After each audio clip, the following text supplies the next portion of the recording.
Oke, kami lanjutkan diskusi pemirsa. Saya langsung bawa ke Prof. Wiwi. Prof. Wiwi, langsung saja. Sebenarnya makna Presiden Joko Widodo menyatakan saya ingin menjadi jembatan untuk semua dan juga kemudian pertemuan antara Surya Paloh dan juga Jokowi kan nggak mungkin hanya seperti Sami tadi, cuma makan bakso saja biasa gitu loh, Prof. Iya, pasti ditarik ke makna politik ya.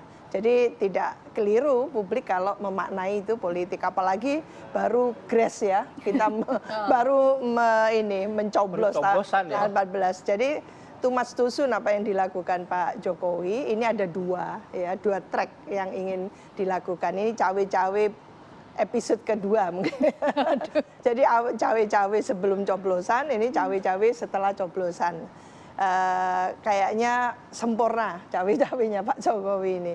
Jadi tidak hanya memikirkan bagaimana nanti koalisi, tapi di rezimnya juga tidak tertutup kemungkinan Pak Jokowi mau tidak mau harus menghadapi ketidakpuasan dari masyarakat yang mengatakan bahwa pemilu ini penuh gitu ya, tantangan penuh katakan cara-cara yang distortif ya, yang menyimpang, melanggar dan sebagainya. Ditemukan ada fakta hukumnya dan itu kemungkinannya tidak hanya diproses secara hukum tapi juga di ranah institusi politik yang namanya DPR. Maka muncullah hak angket. Nah, hak angket kalau dihitung-hitung hanya mengandalkan koalisi dari Pak Prabowo saat ini, 4 partai politik ya. Kalau bersandarkan pada hasil pemilu 2019 kayaknya belum sangat mayoritas gitu. Iya. Nah, Prof, tapi kita sebelum ke sana, tapi kita sempat berbicara juga pada saat itu. Kita bicara pada konteks 2019 ketika berkompetisi tapi akhirnya bergabung, kita sempat bahas itu kan. Betul. Nah, apakah fenomena-fenomena ini juga mungkin juga terjadi saat ini gitu? Iya, jadi itu satu hal, makanya 2 track ini. Satu track lainnya kita tidak pernah disuguhi oleh koalisi yang mantap, koalisi yang terukur, yang tidak kocar-kacir segera setelah gitu ya nantinya diumumkan oleh KPU siapa pemenang di Pilpres. Biasanya seperti itu. Nah, maka ini pula yang menjadi kewaswasan masyarakat yang khususnya pemilu 2024 ini beda sebetulnya. Karena bedanya itu ada pelibatan yang luar biasa dari dunia kampus dalam hal ini, concern luar biasa terhadap proses kualitas pemilu kita gitu ya. Lalu juga penyampaian kekecewaan gitu ya, mengapa KPU sebagai penyelenggara ini kok seperti itu gitu ya. Jadi artinya hasil dari nantinya pemilu itu, Pilpres itu masih akan disangsikan itu. Mengapa? Karena institusi yang ini yang menyelenggarakan ini penuh stigma kan itu. Artinya parlemen ini kan cukup penting kan, karena kalau kita lihat koalisi dari Prabowo Gibran di parlemen kan sekitar 45%, belum menyentuh angka 50%. Dalam keadaan jembatan ini artinya untuk memperkuat koalisi tersebut. Dalam kondisi yang seperti ini, Pak Jokowi hadir menggoda gitu ya. Menggoda koalisi yang ada di perubahan. Yang paling bisa digoda ini. Kalau 03 ini kayaknya susah ini. Mungkin tergoda nggak? Berani menggoda Bu Mega kan gitu. Maka yang digoda Pak Surya Paloh. Mungkin tergoda nggak tapi kalau Pak SBY sama Pak Jokowi? Dalam konteks SBY ya, ini. Surya Paloh. Nggak ada yang absolut dalam politik. Nggak ada yang absolut. Kalau bisa 2 kaki, main 2 kaki. Itu kan Bu Mega mengingatkan 3 kaki gitu kan. Oleh karena itu kita sanksi apakah nanti akhirnya Nasdem ditarik untuk menyempurnakan koalisinya Pak Prabowo Gibran gitu ya. Ini kan bukan Pak Prabowo, ini Pak Jokowi. Jadi Pak Jokowi ini luar biasa ini. Jadi baru kali ini kita menyaksikan presiden yang sangat concern gitu ya dan cawe-cawe langsung terhadap semua tahapan pemilu kita. Kak Saras, soal goda-menggoda itu tadi gitu kan, tapi semangatnya tadi Kak Saras sudah bilang kan dari awal gitu, dari awal bahkan sebelum ketika masa kampanye juga Pak Prabowo punya semangat yang sama. Nah, dalam konteks saat ini sambil menunggu nih hasil real count-nya KPU, apakah upaya-upaya untuk ya let's say menggoda gitu ya, itu juga actively dilakukan gitu. Artinya gini, tetap meminta aspirasi dari setiap parpol-parpol terutama kompetitor kemarin gitu. Pertama, kita kembali lagi masih, saya sepakat sebenarnya tadi yang disampaikan oleh Pak Taslim Soar, bahwa kita masih menunggu proses ya penghitungan ini belum selesai. Ya. Jadi Pak Prabowo pun juga sudah menekankan bahwa kita masih harus menunggu hasil dari rekap akhir di KPU. Dan itu baru sahnya itu kan 20 Maret. Ya. Jadi ini masih prosesnya ini masih agak panjang nih gitu. Jadi apakah terus ada negosiasi, ada manuver? Ini pernah disampaikan juga bahwa sebenarnya the ball is in their court.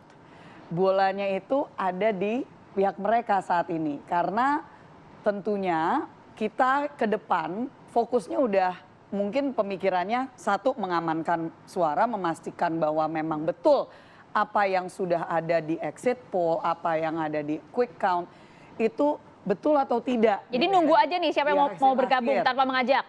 Untuk saat ini sikapnya tentunya masih kembali bukan persoalan, justru itu masih itu bagian nanti. Oke. Gitu. Sekarang ini kita masih fokusnya adalah bagaimana untuk memastikan C1 itu aman dan ini kan masih menunggu banyak daerah-daerah yang harus mengirimkan. Jangan lupa untuk daerah-daerah juga. Ya, dan ada juga yang harus mengulang, ada juga yang postpone karena force majeure kemarin dan itu seharusnya udah di hari Minggu ya. Tetapi ini masih ada beberapa hal yang tentunya harus menunggu untuk pintu masuk karena kita menghormati suara masyarakat, semua masyarakat. Jangan hanya yang di Jawa, jangan hanya yang ada di, walaupun di Jawa juga banyak sebenarnya yang harus menunggu ulang kemarin karena force majeure, karena banjir. Jadi kita menghormati semua suara masyarakat, oleh sebab itu tidak langsung gerasa-gerusu manuver politik itu tidak. Kalau dilihat Pak Prabowo pun juga langsung fokus kembali sebagai Menteri Jadi bagi-bagi tugas ya Mbak ya, Pak Prabowo menjaga suara, Pak Jokowi jadi jembatan. Oh enggak, kalau itu kenapa tadi saya senyum karena Pak Nasir juga menanyakan itu kenapa Sarah senyum-senyum. Sebenarnya senyum karena apa? Karena mungkin ada hal-hal yang disampaikan yang tidak bisa tersampaikan keluar, atau mungkin ada hal-hal yang disampaikan yang beliau pun juga nggak tahu apa yang disampaikan karena itu hanya antara saya pernah di posisi itu soalnya yang dimana Pak Prabowo ketemu sama Pak Jokowi, kita ditanya sama wartawan kagak tahu juga sebenarnya apa yang dibicarakan. Prof. Iya, saya ingin ini menarik Singkat sebelum ke Pak Taslim. Iya, kan bukan Pak Prabowo yang melakukan. Yang ingin memecah konsentrasi ini kan Pak Jokowi, gitu loh. Jadi Pak Jokowi sedang berusaha untuk memecah konsentrasi 01 dan 03. Ini kan kemungkinan akan berkoalisi kan gitu. Nah kalau mereka tidak mau ditarik ke sana, lumayan. Saya lebih senang mereka menjadi oposisi. Karena check and balance itu sangat diperlukan. Demi ketatanegaraan kita, demi tatanan bahwa cabang-cabang kekuasaan itu mampu melakukan tugasnya secara secara efektif, fungsional. Karena pengalaman kemarin itu menunjukkan eksekutif heavy, kita menjadi seperti ini. Partai politik, maaf ini mengatakan, di sini juga saya mengatakan, baru kali ini saya menyaksikan partai politik sangat tergantung pada sosok seseorang. Jadi seolah-olah tidak punya semacam hak otonomnya sebagai partai politik, baik itu besar maupun yang sedang. Nah ini tentunya keprihatinan intelektual ya, yang saya ingin hasil pemilu ini betul-betul menjadi satu pembelajaran Pak Jokowi, mestinya memastikan gitu ya, bagaimana setelah coblosan ini betul-betul nantinya masyarakat itu menerima kemenangan siapapun itu dengan sangat respect. Jadi tidak ada huru-hara karena diwarnai oleh ya seperti ini pendekatan-pendekatan sebelumnya gini yang menurut saya apa yang dilakukan Pak Jokowi itu memecah konsentrasi lalu menimbulkan kebingungan di antara itu. Curahan hati seorang Prof Wiwi gitu ya, harapannya ingin seperti itu gitu. Pak Taslim, tadi soalnya kekhawatiran ini juga berawal dari jangan-jangan sebenarnya Partai Nasdem juga ya dibilang tergoda mungkin enggak, tapi juga iya pasang dua kaki jangan-jangan nih, ancang-ancang cari aman. Ya, jadi seperti saya tegaskan tadi, kami masih fokus baik sendiri-sendiri sebagai partai maupun di Posko Nasional Amin, kami masih memilah-milah semua laporan daerah. Ini kan tadi Mbak Sarah bilang ada beberapa pekerjaan. Satu, pemilu yang tertunda. Yang kedua, PSU banyak. Yang ketiga, kecurangan. Kecurangan itu ada yang hanya muncul di medsos, tetapi faktanya memang kita juga terima banyak. Sebagian kita sudah lapor ke Bawaslu. kemarin kita sudah rapat di koalisi, kita sinkronkan, ternyata banyak kesamaannya.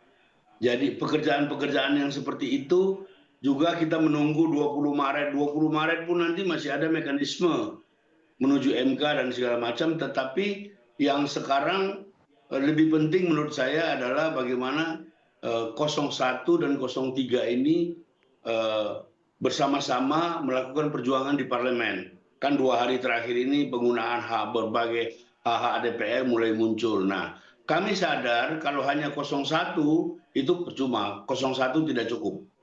Nah, kalau ada keseriusan seperti yang dikatakan Pak Ganjar, ayo sama-sama. Tetapi dalam beberapa kasus di DPR justru kami terhalang karena itu. Kami terhalang karena itu, kami nggak bisa mencapai 50+1 karena 03 ternyata ragu-ragu. Karena semua itu kan ada di mejanya Ibu Ketua DPR.